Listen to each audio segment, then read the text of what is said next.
दोस्तों स्वागत है तमारू आज वीडियो में આપણે વાત કરીશું કે જ્યારે અત્યારે અમુક લોકો રેશન કાર્ડની અંદર ઈ-કેવાયસી કરતા હોય છે તો તે લોકોને K100 નામની એક એરર આવતી હોય છે।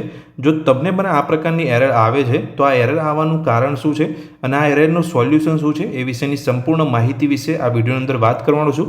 જો તમે ચેનલ પર નવા છો તો ચેનલને સબસ્ક્રાઇબ કરી લેજો। ચલો શરૂ કરીએ અને વાત કરીએ કે આ એરર આવવાનું કારણ શું છે।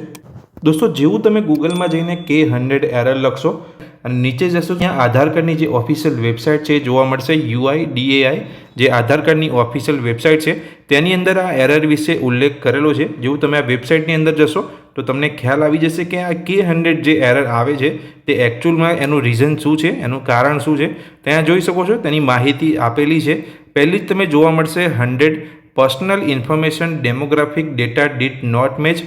तो आ जे एरर आवे छे तेनुं कारण ए छे के तमारा जे डेमोग्राफिक डेटा छे ए अहींया मैच ना थाय तो तमने आ प्रकारनी एरर आवी शके छे। हवे डेमोग्राफिक डेटा शुं होय छे तो तमारुं नाम छे, तमारी जन्म तारीख छे, जाति छे, जे तमारी उमर छे ए बधा डेमोग्राफिक डेटा आवता होय छे। तमारी जे व्यक्तिगत माहिती होय तेने डेमोग्राफिक डेटा कहेवाता होय छे। जे तमारा व्यक्तिगत डेटा एटले के तमारा डेमोग्राफिक डेटा जो मैच नहीं थाय तो तमने K100 एरर आवी शके छे। हवे वात करीए के तेनुं सोल्यूशन शुं छे तो दोस्तों आ एररना सोल्यूशन विषे वात करीए तो तमारे अहींया तमारुं आधार कार्ड अपडेट करावવું પડશે। તમારા જે વ્યક્તિગત જે ડેટા હોય એટલે કે ડેમોગ્રાફિક ડેટા તમારે અપડેટ કરાવવા પડશે।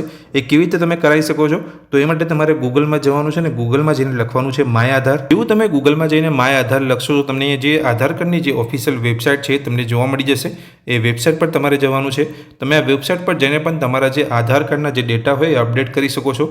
કઈ રીતે કરી શકો છો તો તમારું જે અહીંયા ડોક્યુમેન્ટ બે રીતે અહીંયા અપડેટ થતું હોય છે। ડોક્યુમેન્ટ અપડેટ થતા હોય છે અહીંયા તમે જોઈ શકો છો 14/6/2025 સુધી આ જે સર્વિસ છે એ આધાર કાર્ડની વેબસાઇટ પર ફ્રીમાં છે।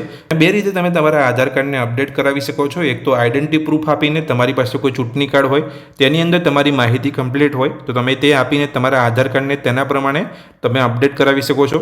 બીજું તો તમે તમારા એડ્રેસ પ્રૂફની અંદર કોઈ રોંગ ઇન્ફોર્મેશન હોય, તમારું જે એડ્રેસ હોય આધાર કાર્ડની અંદર રોંગ હોય, જે પણ તમારી પાસે સાચું એડ્રેસ હોય એ એડ્રેસ આપીને પણ તમે તમારા આધાર કાર્ડને અપડેટ કરાવી શકો છો। તો આ બે રીતે તમે તમારા આધાર કાર્ડને અહીંયા ઓનલાઈન અપડેટ કરાવી શકો છો। तो अहीं तमारा जो डेमोग्राफिक डेटा है એટલે કે તમારી જે વ્યક્તિગત માહિતી છે, નામ છે, તમારું ઉંમર છે, તમારી બર્થડેટ છે એ બધી જ માહિતી તમારે અહીંયા અપડેટ કરાવવી પડશે આધાર કાર્ડની અંદર।